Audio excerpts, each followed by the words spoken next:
Hai Kisaru Lover, jadi inilah konten ketiga aku ya. Untuk kalian yang menonton videoku, aku harap kabar kalian sehat selalu, rezeki melimpah dan tentunya uang mengalir. Tak lupa aku selalu mengingatkan pada kalian, bagi yang beragama Islam jangan lupa sholat ya. Dan untuk yang beragama lain aku selalu berharap yang terbaik buat kalian. Jadi untuk konten kali ini aku akan membahas tentang Admiral Kizaru. Jika benar akan berhadapan dengan Yonko, Mugiwara no Luffy.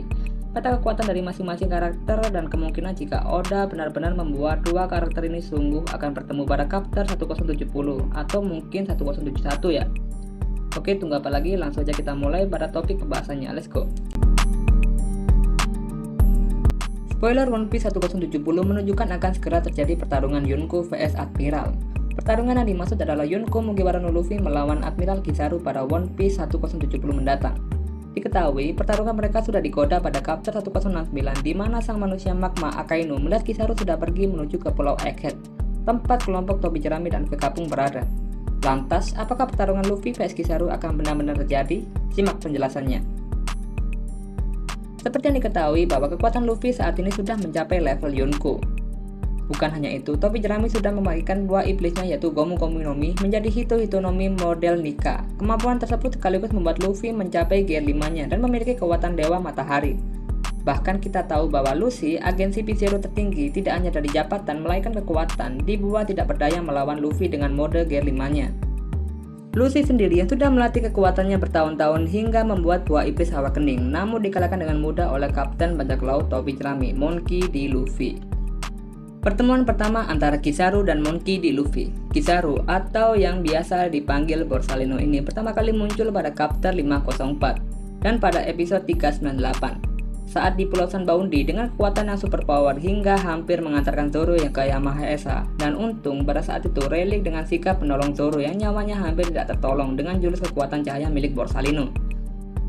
Dengan buah iblis tipe Logia, Pika Pika no Mi dan status jabatan Admiral, bisa dengan mudah mengalahkan 12 supernova yang secara tidak sengaja mendarat di Pulau Sunbounty, yakni Luffy, Captain Kid, Zoro, Killer, Kapun Gingbeki, Jewel Riboni, X-Drake, Scratchman Apo, Housekin, Trafalgar di Waterloo, dan yang terakhir ialah Yuruge. Ke-12 orang tersebut bisa dikalahkan dengan mudah hanya bermodalkan satu kaki dan laser. Dengan debut tersebut, bisa dibilang Borsalino atau Kizaru menjadi salah satu tokoh overpower dalam angkatan laut saat itu selain Aokiji dan Garp. Dan bisa dengan mudah membuat fans One Piece dibuat terdiam menganga. Saya pun juga begitu soalnya. Pada Art Sunbounty, kelompok topi jerami dibuat tak berkutik ketika melawan musuh kuat bersamaan yakni Tika Pacifista dan Sentomaru yang saat itu belum resmi menjadi bagian dari angkatan laut dan Borsalino. Dan untung salah satu komandan milik ayah dari Monkey D. Luffy atau yang biasa disebut dengan Monkey D. Dragon, yakni Kuma, dengan ikhlas menolong kelompok yang saat ini menjadi Yonko dunia baru tersebut setelah mengalahkan Kaido dengan mengaktifkan gear 5 miliknya. Kekuatan.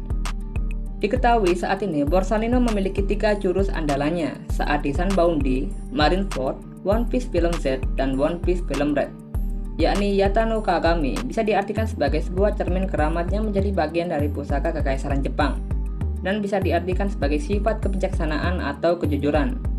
Yang kedua yakni Ame no Murakumo, memiliki arti pedang langit pemetik awan. Pedang ini bisa berhubungan dengan legenda Susanoo yang mengalahkan Orochi. Dan yang terakhir ialah Yasakani no Magatama, adalah sejenis permata yang memiliki bentuk tertentu. Sudah dibuat sejak zaman kuno di Jepang, namun tidak diketahui secara pasti dari mana asalnya, tetapi menjadi sangat penting dan berharga bagi masyarakat Jepang dari waktu ke waktu. Dan dibandingkan dengan Monkey D. Luffy, berkaca setelah banyak art yang dilalui setelah kekalahan telak dari Borsalino dari art Pulau Amazon, Impel Down, Marineford, Pulau Manusia Ikan, Dressrosa, Whole Cake Island, hingga Wano Kuni.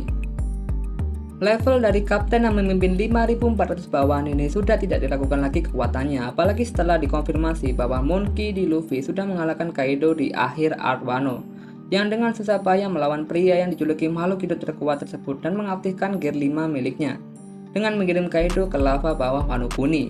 Ini menjelaskan dari segi fisik, kecepatan, dan haki bisa dibandingkan dengan Admiral Angkatan Laut, yakni Borsalino, bahkan bisa lebih. Jadi kenapa Mimin berspekulasi seperti yang barusan? Ketika Kurohige membuat kerusakan di Pulau Amazon di Lee yang menginginkan buah iblis dari Ratu Bajak Laut tersebut, tampak Rayleigh datang dengan tepat waktu hingga kejadian terburuk pun bisa dihindari. Rayleigh menjelaskan, Jika Kurohige serius bertarung melawannya, kesempatan menang dari pria yang akrab dipanggil Dewa Kegelapan tersebut sangatlah kecil, karena tubuhnya tidak bisa mengimbangi akan kekuatan yang sangat overpower tersebut. Jika kita flashback saat Art Sunbound ketika Kizaru melawan Rayleigh, manusia dengan kekuatan cahaya tersebut tampak kewalahan melawan mantan wakil kapten kru bajak laut tersebut yang notabene memiliki tubuh yang sudah tua. Ini menjelaskan bahwa seorang admiral dari angkatan laut masih belum bisa dikatakan menandingi kekuatan dari seorang Yonko dari dunia baru. Tapi jika spekulasiku salah, maaf ya, atau kalian bisa tulis di kolom komentar. Dan untuk teori liar berikutnya, untuk saat ini belum ada konfirmasi pertarungan epik yang bisa membuat Borsalino kewalahan atau kekuatan baru yang muncul dari orang yang selalu santai tersebut. Dan ini juga bisa menjelaskan bahwa dari segi pengalaman, admin bisa berspekulasi bahwa pria yang saat ini baru diangkat menjadi seorang Yonko tersebut sudah melalui perjuangan keras, bahkan bertaruh nyawa. Dan sudah mengaktifkan jurus yang bisa membuat Doflamingo dan Kaido digubur hidup-hidup. Ini menunjukkan bahwa dari segi kekuatan tempur, Luffy sudah dipastikan menyalip dari kekuatan tempur Kizaru, yang notabene kita masih belum melihat tentang kekuatan tempur Kizaru. Tapi jujur nih ya, admin tuh pengen Kizaru memunculkan kekuatan yang tidak terduga gitu loh. Dari pertama kali muncul hingga saat ini, Kizaru serius dalam bertarung hanya melawan Rayleigh saat di Pulau Sunbound dan mantan gurunya Z Sensei di One Piece film Z. Jadi itu aja ya pembahasan jika kedua pria tersebut bertemu, dari Monkey, di Luffy, dan Paman Borsalino. Jika spekulasiku salah, aku katakan sekali lagi, maaf banget ya, kalian bisa tulis kolom komentar. Tapi jangan dimarahin. Oke, sampai jumpa kembali, see you. Dah.